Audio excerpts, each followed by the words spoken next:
mash tun. This is where grain, which is located in the basement, is conveyed up through the wall. Part of that conveyance system that comes out allows the grain to fall into this tank. We marry it with the hot water to create a mash. A mash really looks like a bowl of oatmeal. I'm sure at some point in the past you've either had made for you or made oatmeal, and you can have it super runny, or you can make it thick like cement. The color of what the beer subsequently will be the color of the grain that is used. I have two samples of grain here. First one being basically a light colored grain. As you can see, it's just a kernel. There's about 85 to 90% starch inside. I have a husk.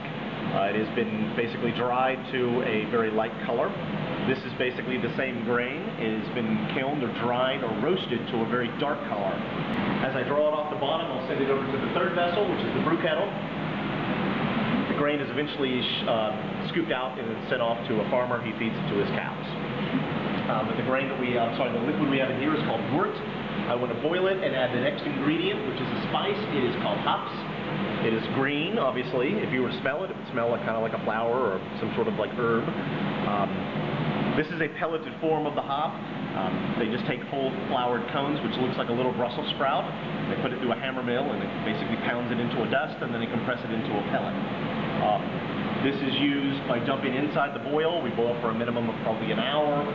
How much hops to use, what variety to use, all depends on the recipe. In some lighter styles we use a hop that doesn't have much bittering potential, much aromatic potential. We don't use a whole lot of them versus the entire volume that is filled in here, and then you will subsequently have a very not very hoppy beer. And I put it through the heat exchanger. The heat exchanger basically is twofold. We have city water, which goes in between the odd plates, and in between the even plates we'll have hot wort that will chill down to somewhere right up the upper 100s. I'll say lower 100s, somewhere around 120, 130 degrees. And then we have a closed loop system for a smaller area of contact for polyethylene glycol. And that's kept around 25 degrees Fahrenheit, so it takes the rest of the heat out of the wort. We can see what temperature that the wort is coming out of the heat exchanger.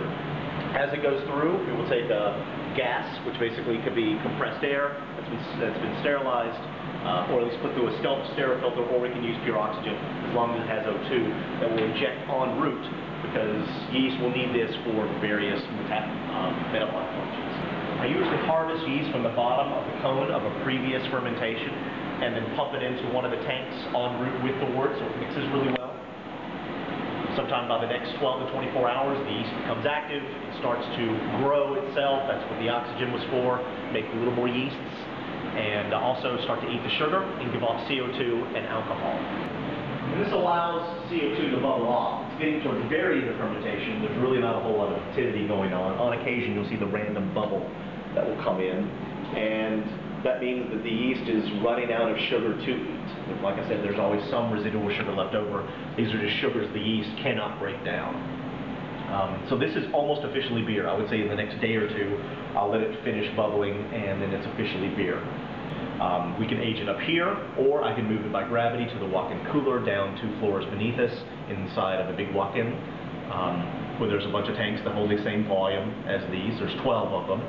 And even though I only have 8 beers on draft all the time, that gives me an extra 4 to be able to, like this one's about to run out, and this one's about to come on, and some are empty at the time, so it really depends. But it allows me to have more flexibility of aging up here, or I can age the beer downstairs in anticipation of putting it on draft.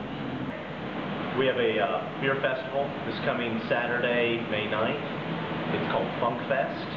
It has a theme of very funky and unusual styles, as opposed to other beer fests in which the participating breweries, they basically bring whatever they want. We have a theme. It could be Belgian and sour. It could be made with unusual hops or ingredients or spices.